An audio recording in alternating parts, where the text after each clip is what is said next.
Back in the late 1960s and early 1970s, muscle cars were everywhere. Detroit was in the middle of a horsepower war, with Ford, Chevy, and Chrysler all trying to outdo each other. It was loud, it was brash, and it was unapologetically American. But while everyone else was busy building bigger engines and flashier designs, Plymouth quietly introduced something different. A car that didn't just follow the trends, but rewrote them entirely. The 1970 Plymouth Barracuda, especially in its Hemi Cuda form, wasn't your typical muscle car. It had power, sure, but it also had balance, precision, and an elegance that set it apart from the crowd. And yet, despite its brilliance, it never got the recognition it deserved at the time. Today, we're going to take a closer look at this legendary machine, the car that was too fast, too advanced, and maybe even too ahead of its time. To understand the Hemi Cuda, you have to go back to the mid-1960s. Back then, Plymouth wasn't exactly known for sports cars. The original Barracuda, introduced in 1964, was essentially a valiant coupe with a fastback roofline slapped on top.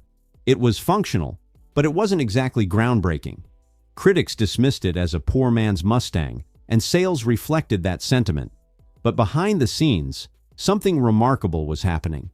By the late 1960s, Plymouth realized they needed to step up their game if they wanted to compete in the pony car market.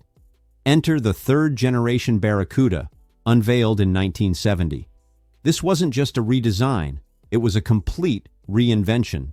Built on Chrysler's new E-body platform, which it shared with the Dodge Challenger, the Barracuda finally had the foundation it needed to become a true contender. What made the Barracuda stand out wasn't just its looks or its performance, it was its versatility.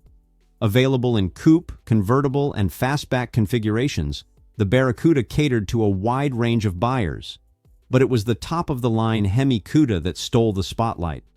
Equipped with Chrysler's legendary 426 Hemi V8, this version transformed the Barracuda from a stylish cruiser into a fire-breathing monster. Yet, unlike other muscle cars of the era, the Hemi Cuda wasn't about raw power alone. It was about precision, balance, and delivering a driving experience that was second to none. Visually, the 1970 Barracuda was stunning. Designed by John E. Hurlitz, the third-gen model ditched the boxy lines of its predecessors for something far more aggressive and modern. Picture this: a long hood, short deck lid, and those iconic Coke bottle curves that made it look like it was flexing even when parked. The front end featured sharp, angular headlights flanking a grille that seemed to sneer at competitors. Out back, the split taillights framed a rear fascia that oozed aggression. Add optional spoilers, racing stripes, and colors like limelight green or vitamin C orange, and you've got a car that could stop traffic before it even revved its engine. And then there's the interior. While not as luxurious as some European GTs, the cockpit was pure purpose.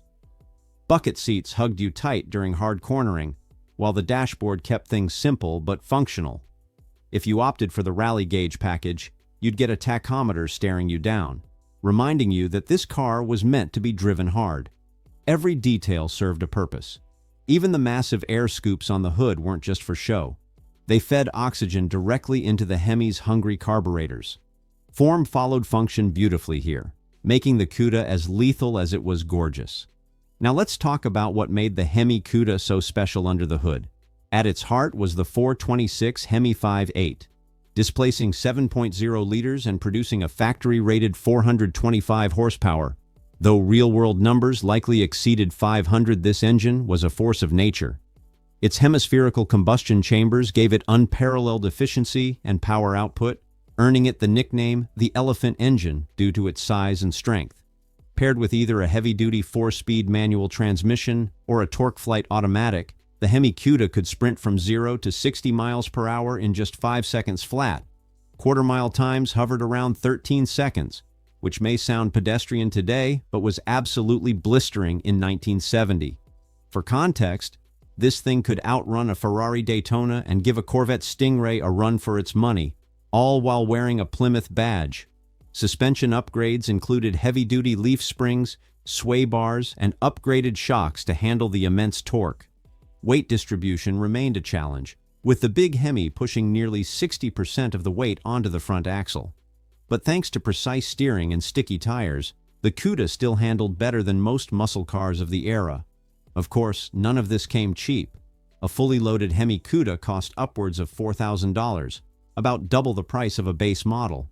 Still, for those who wanted the ultimate street racer, it was worth every penny.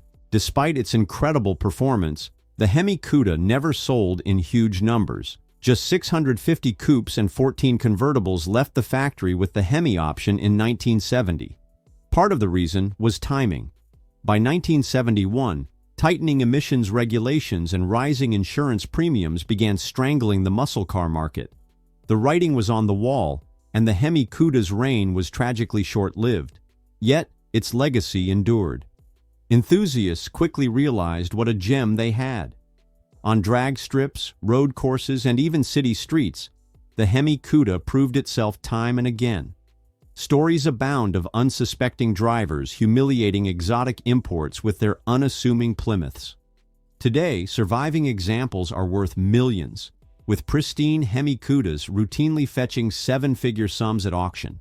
More than just a collector's item, the Hemi Cuda represents a pivotal moment in automotive history, a time when Detroit dared to dream bigger, faster, and bolder. It reminds us that sometimes, greatness isn't measured by sales figures or mainstream appeal, but by the sheer audacity of creation. So where does the Hemi Cuda stand today? Simple. It's a unicorn. Of the mere 14 Hemi Cuda convertibles ever built, fewer than half are believed to survive. Spotting one in the wild is like finding Bigfoot. If Bigfoot wore Goodyear polyglass tires and roared like a lion. For collectors, owning a Hemi Cuda is the ultimate trophy. For enthusiasts, seeing one is a religious experience. And for dreamers, it's a reminder of what happens when passion meets engineering brilliance. If you ever stumble upon a Hemi Cuda at a car show, don't just admire it, thank it. Thank it for pushing boundaries, for defying expectations, and for proving that sometimes the best things come in small packages. If you enjoyed this deep dive into one of America's greatest muscle cars, let me know what you think in the comments. Would you take a Hemi Cuda over a Boss 429 Mustang or a Chevelle SS? Share your thoughts below. Don't forget to hit that like button, share it with fellow gearheads, and subscribe for more stories like this.